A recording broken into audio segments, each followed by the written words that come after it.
कहानी है हेतराम की। हेतराम का जन्म ही इसलिए हुआ था कि वो शराब पी सके। दिन के 24 घंटे वो शराब के नशे में रहता। उसके मोहल्ले में किसी को याद नहीं है कि कौन सा ऐसा दिन था जब उसने शराब नहीं पी हो। काम था मुझसे कोई होता नहीं था, तो फिर शराब पीता कैसे था? शराब पीता था अपनी पत्नी सुनीता की कमाई के पैसों से। सुनीता एक चूड़ी बनाने की फैक्ट्री में काम करती थी। हर दिन की तरह शराब के नशे में टल्ली हेतराम सड़क पर गाना गाते हुए जा रहा था। पीने वालों को पीने का बहाना चाहिए, अरे पीने वालों को पीने का बहाना चाहिए।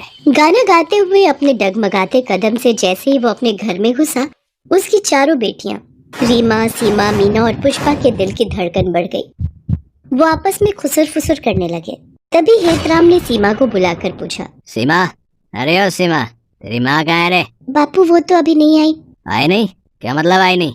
रात होने को आई और तुम्हारी माँ बड़ा रही है। आने दो आज उसे, मार मार कर उसकी सारी आशा की यहीं जमीन में मिला दूंगा।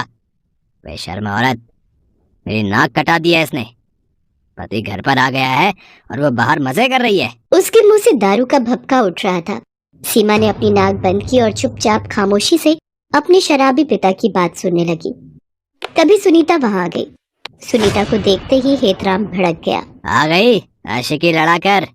अरे शर्म नहीं आती तुझे? घर में 4 बेटियां हैं और तू दूसरे के साथ मुंह काला किए फिरती है। ये सब आप क्या कह रहे हैं? आपका दिमाग खराब हो गया है क्या? मेरा दिमाग खराब हो गया है? बदतमीज औरत है, मेरा दिमाग खराब हो गया है? इतनी रात तक तू कहाँ थी? काम पर गई थी, आपको पता नहीं है? चल बड़ी आई काम की धौंस देने वाली। ये बता इतनी रात क्यों हो गई?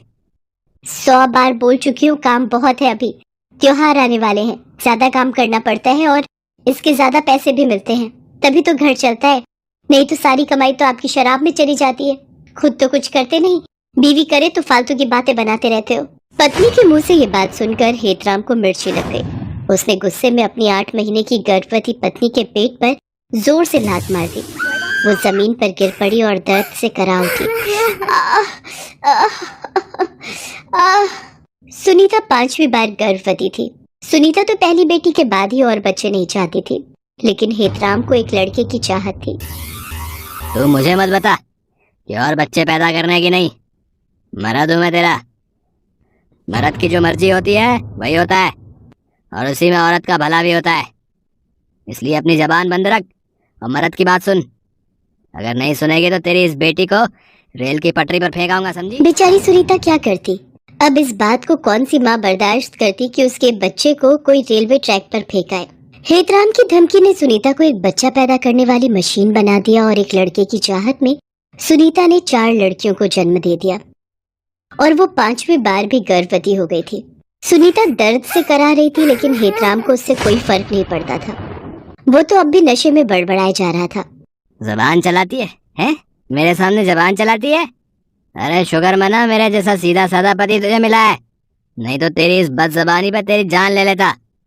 ये कहकर उसने फिर से उसके पेट पर मारने के लिए अपना पैर उठाया। ये देखकर चारों बेटियां भागती हुई आई और अपने पिता के आगे रो रो कर और गिड़गिड़ा कर कहने लगी, बाबा बाबा माँ को छोड़ दो, भगवान के लिए माँ को छोड़ दो। अगर आपको मारना है तो हम सभी का गला घोट दो, क्योंकि आपको हमसे दिक्कत है ना। आप हमें मार दो लेकिन माँ को छोड़ दो। अपनी माँ का बचाव करती बेटियों को देख नशे में धुत हेतराम ने कहा, जान से मार दो? अच्छा ठीक है, जान से ही मार देता हूँ आज तुम लोगों को, ठीक है। उसके बाद उसने कोने में रखे झाड़ू से चारों बेटियों को तब तक मारा जब तक वो थक कर चूर नहीं हो गया। उसकी बेटियां दर्द से कराहती रही, लेकिन उसके अंदर तो दिल था ही नहीं। ना जाने कितनी बार उस जालिम ने अपना जोर अपनी पत्नी और बेटियों पर दिखाया था। कुछ दिन और बीते। एक रात सुनीता को प्रसव पीड़ा शुरू हो गई। पेट में बहुत दर्द हो रहा है जी। लगता है मुझे प्रसव पीड़ा शुरू हो गई है। वो कराते हुए अपने पति को उठाती रही, लेकिन वो हूँ हाँ करता रहा, लेकिन उठा नहीं। अब सुनीता से दर्द बर्दाश्त नहीं हो रहा था। वो किसी तरह बाहर आई और अपनी बेटियों को बुलाया और कहा, बेटा बेटा अस्पताल जाना होगा। सारी बेटियां अस्पताल जाने की तैयारी कर रही थी, लेकिन सुनीता से दर्द अब बिल्कुल बर्दाश्त नहीं हो रहा था। उसने अपनी बेटियों से कहा, मैं अस्पताल नहीं जा पाऊंगी बेटा, नहीं जा पाऊंगी। ये कहकर वो अपने कच्चे मकान के कच्चे से फर्श पर लेट गई और कराहने लगी। थोड़ी देर बाद उसने फर्श पर ही एक और बच्ची को जन्म दिया और उसके साथ ही वो हमेशा के लिए इस दर्द भरी दुनिया को छोड़कर चली गई।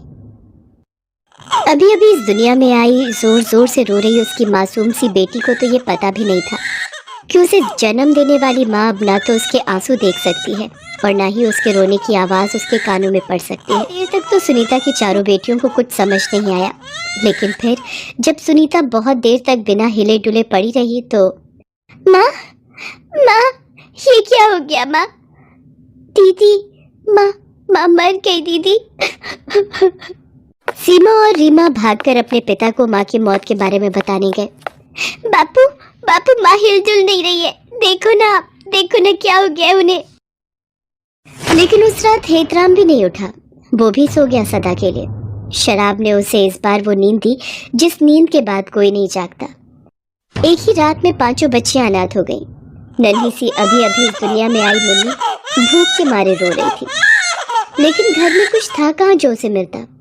किसी तरह सीमा पड़ोस से थोड़ा दूध मांग कर ले आई। उसने उस मासूम को दूध पिला दिया, वो सो गई। उसके बाद सभी बहनें अपने माता पिता का अंतिम संस्कार करने शमशान घाट पहुंची। माँ बापू सभी ने उनका अंतिम संस्कार किया। जब वो अंतिम संस्कार कर घर लौट रही थी तो जोरों की बारिश शुरू हो गई। बारिश इतनी भयंकर थी कि ऐसा लगा कि उस बारिश में सब खत्म हो जाएगा, और खत्म हुआ भी। माँ बाप तो उन 5 बच्चियों के चले ही गए थे। उनके घर पर बिजली गिर गई और उनका कच्चा मकान जलकर खाक हो गया। चारों बहनें जब घर पहुंची और अपने घर का ये हाल देखा, भगवान हमें क्यों छोड़ दिया? अरे हमें भी मार दो ना, हमें सब छीन लिया, सब कुछ। बिना गलती के हम सभी को जीवन भर की सजा दे दी। अरे मार दो। कहाँ ऊपर वाले, आओ सामने, हम नहीं डरते तुमसे, हमें मार दो। पूरी रात बेचारी वो बच्चियां एक पेड़ के नीचे रोते हुए बिताती हैं। सुबह उसकी छोटी बहन फिर से रोने लगी, लेकिन बार बार तो दूध मांगकर नहीं पिलाया जा सकता ना। कहाँ से लाए इसके लिए दूध, हम कहाँ से लाए? बहुत खराब किस्मत लेकर आई हो तुम मेरी बहन, बहुत खराब। सभी बहनें कुछ काम करने का सोच रही थी, क्योंकि बिना कुछ किए जीवन की गाड़ी तो चल नहीं सकती थी। और उसी की तलाश में अपनी छोटी बहन को गोद में उठाए वो चली जा रही थी। तभी उनकी नजर रास्ते में घायल अवस्था में पड़ी गाय पर गई। ऐसा लगता था कि किसी गाड़ी वाले ने उसे टक्कर मार दी है। चारों बहनें उस गाय को देखकर दुखी तो बहुत हुई, लेकिन वो क्या कर सकती थी। देखकर भी अनदेखा किया और आगे बढ़ने लगी। तभी वो गाय जोर जोर से रंभाने लगी। ऐसा लगा कि वो उन्हें कह रही हो कि मेरी मदद करो। चारों बहनों के पैर अनायास ही रुक गए। पुष्पा, पता नहीं मुझे ऐसा क्यों लगा कि ये गाय रंभाकर हमसे मदद मांग रही है। मुझे भी ऐसा ही लगा दीदी। चारों बहनों ने गाय की खूब सेवा की। अपने फटे चिटे कपड़े से ही थोड़ा कपड़ा फाड़कर उसके घाव पर बांधा। भूखी प्यासी वो बहनें उस गौ माता की सेवा करने लगी और फिर थक हार कर सो गईं। और जब उनकी नींद खुली तो उन्होंने देखा कि उनकी सबसे छोटी बहन गाय के बगल में चुपचाप लेटी हुई है और गौ माता उसे अपना दूध पिला रही है। चारों बहनें गौ माता के इस उपकार को गौर से देखने लगी और मन ही मन उनका धन्यवाद करने लगे। दीदी, गौ माता ने हमारी सारी चिंता ही दूर कर दी। अब मुन्नी को दूध की कोई दिक्कत नहीं होगी। मुन्नी दूध पीकर फिर सो गई। तब गौ माता फिर से जोर जोर से रंभाने लगी, जैसे उन सारी बहनों को शुक्रिया कह रही हो। गौ माता अब चारों बहनों के साथ ही रहने लगी। बहनों ने रोजी रोटी चलाने के लिए गौ माता के दूध से चाय बेचने का व्यापार शुरू किया। गौ माता के दूध से बनी चाय इतनी स्वादिष्ट होती कि इस चाय का स्वाद तो अद्भुत है। मैंने सच में ऐसी चाय आज तक नहीं पी। धीरे धीरे उनकी दुकान खूब चलने लगी। थोड़ा समय और बीता। अब उन बहनों ने गाय के दूध की मिठाइयाँ बनाकर बेचनी शुरू कर दी, और वे मिठाइयाँ भी लोगों की जबान पर ऐसी चढ़ी कि जो भी एक बार उनकी दुकान की मिठाई खाता वो बार बार उनकी दुकान पर आता। धीरे धीरे कर उन बहनों का संघर्ष कम होता गया और गौ माता की कृपा और अपनी मेहनत से वे कामयाबी की नई नई मंजिल पाती गईं।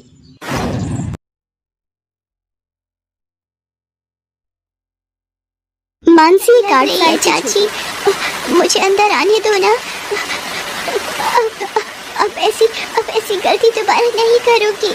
सुधा बच्ची है, अंदर आने दो, नहीं करेगी दोबारा। एक काम करो, तुम इसे घर के अंदर ले आओ। मैं घर छोड़कर दीपा को लेकर मायके चली जाती हूँ। किशोर चुप होकर कमरे में चला जाता है। तकरीबन 1 घंटे बाद, दीपा जा बोल दे मानसी को अंदर आकर बर्तन करेगी। सारे बर्तन जूठे पड़े हैं। मानसी, मम्मी बोल रही है अंदर आकर बर्तन धो ले। मानसी भीगे हुए कपड़ों में बर्तन धोने लगती है। भूखी प्यासी मानसी घर का सारा काम करती है। सुधा मानसी पर बहुत अत्याचार करती थी। एक दिन, हाँ भैया, मेरे पति काम से बाहर जा रहे हैं, पीछे से ये काम हो जाना चाहिए। मैं समय पर पहुंच जाऊंगा। किशोर किसी काम से शहर से बाहर चला जाता है। मानसी बेटा, चल तुझे बाजार से नई चप्पल दिला लाऊं, टूटी हुई चप्पल में घूम रही है। चाची, मेरे लिए नई चप्पल? ठीक है, मैं चलती हूँ। सुधा मानसी और दीपा के साथ बाजार जाती है। मानसी, तू यहाँ बैठकर चप्पल देख। भैया, दिखाना जरा चप्पल। मानसी, मैं जरा दीपा को सामने की दुकान से पानी की बोतल दिलाकर आती हूँ। सुधा मानसी को चप्पल की दुकान पर छोड़ जाती है। दुकानदार दूसरे ग्राहकों में व्यस्त हो जाता है। तभी, बेटा, आपका नाम मानसी है ना? आपकी चाची ने मुझे भेजा है, उन्हें घर जाना पड़ा। वो मुझे तुम्हें घर छोड़ने को बोल गई हैं। आओ, तुम्हें घर छोड़ देता हूँ। हैं? अंकल, ये तो मेरे घर का रास्ता नहीं है, आप मुझे कहाँ ले जा रहे हो? ये रास्ता भी घर की ओर ही जाता है। जहाँ से ले जा रहा हूँ, चुपचाप चल। मानसी व्यक्ति के हाथ पर काट कर हाथ छुड़ाकर भागती है। ए, रुक जरा। भागती कहाँ है? व्यक्ति मानसी का पीछा करता है। मानसी रोती हुई तेजी से भागती है। भागते भागते अचानक, आंटी, वो अंकल मेरे पीछे पड़े हैं, मुझे अपने साथ ले जा रहे हैं। आंटी, डरो नहीं बेटा। अरे, अब क्या करूं? ये लड़की तो गायब हो गई। मैडम, वो लड़की तो हाथ छुड़ाकर भाग गई। कैसी लड़की को पकड़ने के लिए तुमने बोला? मेरे पैसे वापस करो, जितने भी मैंने तुम्हें दिए हैं। लड़की को तुम संभाल नहीं सके, इसमें मेरी क्या गलती है? कोई पैसे वापस नहीं मिलेंगे। सुधा ने मानसी को उस व्यक्ति को बेच दिया था और उसके बदले 5 लाख रुपए लिए थे। उधर मानसी जिस महिला से टकराती है, उनका नाम कौशल्या देवी था। मानसी डरी साथ ले आई। आओ बेटा, अंदर आओ, डरो नहीं। माला, गुड़िया के लिए पानी लेकर आओ और कुछ खाने को भी। ये लो दीदी। ये कौन है? मैं बाजार से निकली तो ये बच्ची किसी आदमी से डरकर भाग रही थी और मेरे से टकरा गई। और उन गंदे अंकल ने बोला कि वो मुझे घर छोड़ देंगे, पर वो अंकल मुझे कहीं और ले जाने लगे थे। मानसी रोते हुए कौशल्या को सारी बात बताती है। तुम यहाँ पर बिल्कुल मत घबराओ मानसी, अब तुम यहीं रहो, यहाँ तुम्हें डरने की कोई जरूरत नहीं। माला, मानसी की भी सभी बच्चों के साथ रुकने की व्यवस्था कर दो, ये अब हमारे अनाथ आश्रम में ही रहेगी। कौशल्या एक छोटा सा अनाथ आश्रम चलाती थी और मजबूर बच्चों की सहायता करती थी। उधर जब किशोर वापस आता है तो वो घर पर मानसी को नहीं पाता। किशोर सुधा से पूछता है, सुधा, मानसी दिखाई नहीं दे रही, कहाँ गई है? यहीं कहीं होगी। सुधा, तुमने कितनी नीच हरकत की है। बेचारी बिन माँ बाप की अनाथ बच्ची को तुमने बेच दिया। सुधा, तुम एक औरत और एक माँ कहलाने के लायक नहीं हो।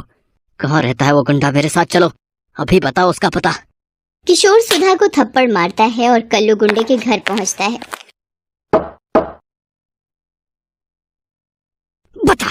बता मेरी भतीजी मानसी कहाँ है? बता वरना मैं तेरा खून पी जाऊंगा। बता। ये ले। मुझे मत मारो, मुझे नहीं पता तुम्हारी भतीजी कहाँ है। तू ऐसे नहीं मानेगा, पुलिस के सामने सब जुबान खुल जाएगी तेरी। ये ले। किशोर पुलिस को फोन करता है और वो आकर कल्लू से सारी बात पूछते हैं। किशोर जी, हमारे पास एक अनाथ आश्रम की तरफ से एक बच्ची के मिलने की खबर आई हुई है, एक बार वहां चलकर देख लेते हैं। कल्लू का अरेस्ट कर लो रे। नमस्ते कौशल्या देवी जी, वो आपने जो बच्ची के मिलने की खबर दी थी। जी इंस्पेक्टर साहब, मैं अभी बुलाती हूँ। माला, मानसी को ले आओ। चाचा जी। मानसी, कर दो चाचा जी।